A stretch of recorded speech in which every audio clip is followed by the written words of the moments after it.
This is Noavi Shag released along with my colleagues from unlawful Israeli imprisonment earlier this morning, reporting for Dropsite News. I'm going to read this report to get the news out to you as fast as possible. The last three of our comrades were released from detention within the last hours. Over 10,000 Palestinians that remain in Israeli prisons, many without charge and under indefinite detention, have no such luxury.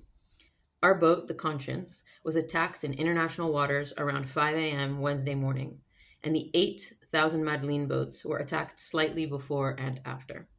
The Conscience was 19 nautical miles from Egypt, not far from the Suez Canal.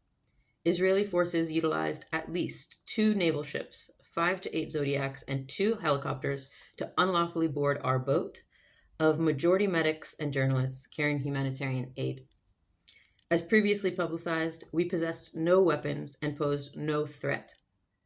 By the time Shayetet 13, what Israel calls their elite naval unit, repelled from helos, passed through the interior of the ship and through the garbage hold, and up our rope ladders, all Conscience passengers and crew were seated in the life jackets on the aft deck, with hands held out in non-threatening positions, fully prepared for attack.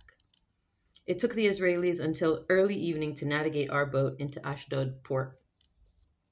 The 1,000 Madeleine boats, all actual sailboats as compared to our passenger ferry, were attacked by multiple Israeli naval ships, then taken together onto a single Israeli vessel with cage compartments for their detention. The vessel arrived at Ashdod port at sunset, while the Conscience arrived in the early evening. The brutality began immediately. We were taken through multiple levels of administration and the first of many strip searches. At least one woman has reported being physically penetrated by guards who laughed at her pain. Many flotilla members reported watching their valuables being looted by guards during bag searches. All of us had our hands violently shoved towards the ground and arms held in stress positions behind us, many with zip ties, and were led through processing and sorted into groups of men and women, then blindfolded. Several of the 150 total flotilla members, including me, were targeted for extreme brutality throughout imprisonment. From Ashdod, we were all put on buses to Ktziot in the Nakab region, normally an all-men's prison reserved for those Israel deems terrorists.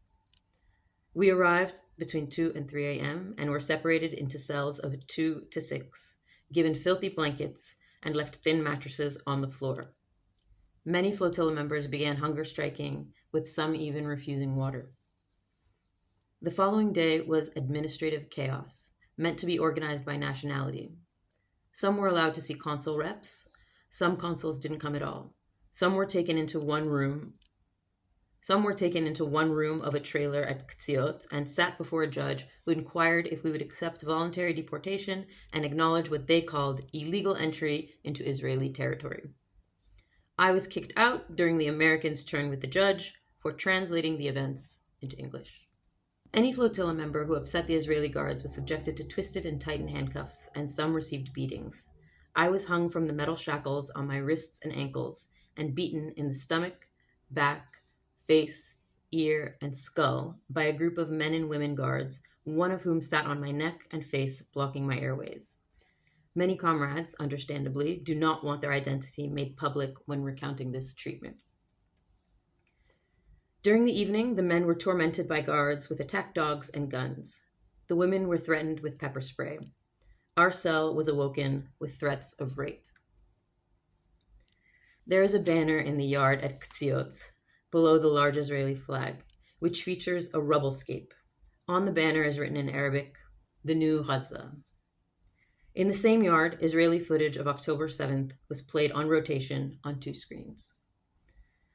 Thursday evening, October 9th, some of our comrades were flown home.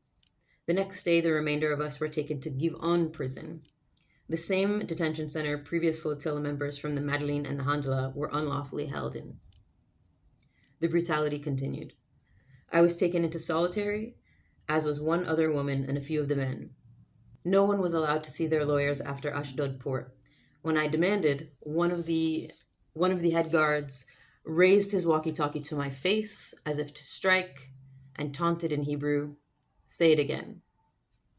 By early Sunday morning, the majority of us were still hunger striking, and were put in wrist and ankle shackles. We were driven to Allenby or King Hussein crossing.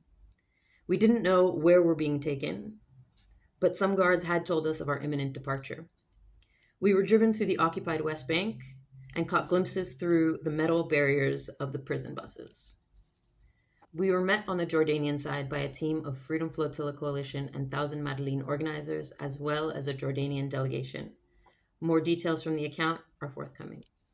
For now, we have only been recently informed of the ceasefire, its potential to hold, and the small amount of humanitarian aid trucks that are being allowed into Gaza. Though these flotillas did not reach Gaza or our Palestinian siblings this time, the people and motivation of the flotillas are unwavering. For now, there are two main takeaways. One, we were not broken. Two, we know that this ceasefire will not end systematic oppression and occupation. Prisons like Qtsiot, designated to torture Palestinians, continue to exist. More than ever, we have to take to the streets. The siege will be broken. We stand with Palestine.